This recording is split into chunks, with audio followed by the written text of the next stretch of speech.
Survival is everything. Nothing can survive here.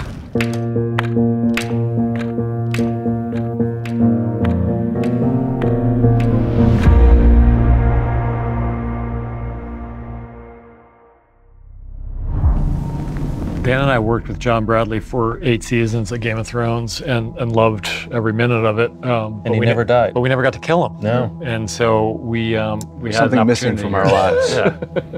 I'm Francis Bacon. I was intrigued because they said to me, we're going to write a character for you that's more like yourself than any character you've ever played. The game found something we're both familiar with. You better not have gone through my search history.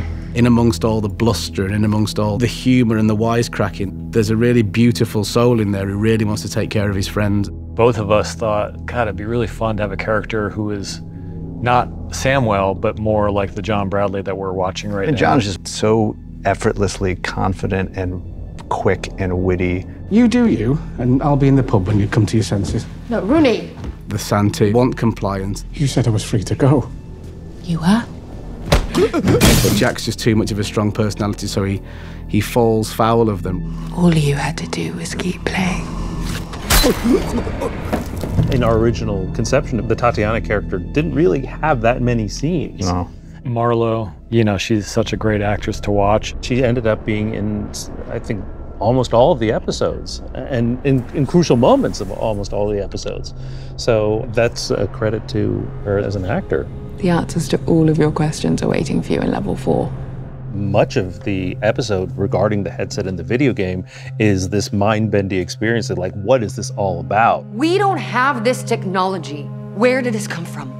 Why are we experiencing all these crazy things? The stars, Augie's Countdown, this video game, they're all virtual realities indistinguishable from actual reality. Through the Oppenheimer's Mistress example, you're meant to wonder, how did this happen to this guy, and are things what they seem? Oppenheimer's mistress died the same way, on her knees, head in a tub. When we first shot the scene, I thought, how many people are going to know this reference? And now, thanks to Christopher Nolan, you know, it's got a very big, very well-made explanation of this moment. The discovery of this body at the beginning of episode 3 leads to Dashi finding the headset for the first time. Oh, hello, darling. One of my favorite shots in the episode is Wade looking at the headset. Every single time you see the headset on screen, VFX department had to digitally replace the actual reflections with the reflections we wanted people to see. They create their simple shots visually, but they're not simple on a visual effects level. Like every single one of them, you need a 360-degree picture of the entire room you're sitting in, and it needs to be painstakingly mapped onto this object to create the mirrored image that you're seeing.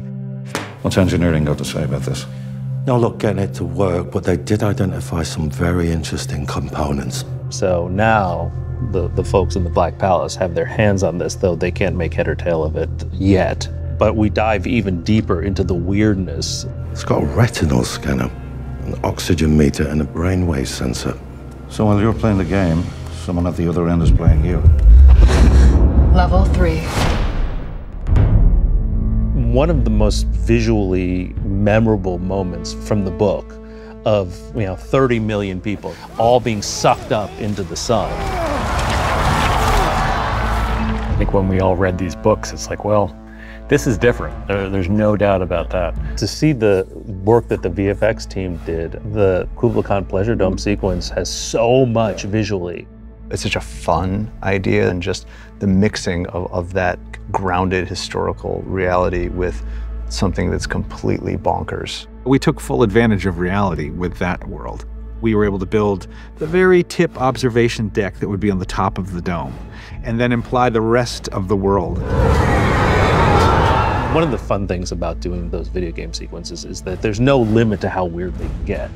Also a chance to work with some of our favorite comedic actors, which was Reece Shearsmith and Mark Gatiss. I've developed a science I call calculus.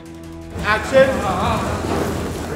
Andrew Stanton was the one director that we had spoken to who was not scared of the game sequences. I love it. Brush off a little faster. Just given his history at Pixar, he knew exactly what to do, or at least he convinced us he knew exactly what to do, and he did.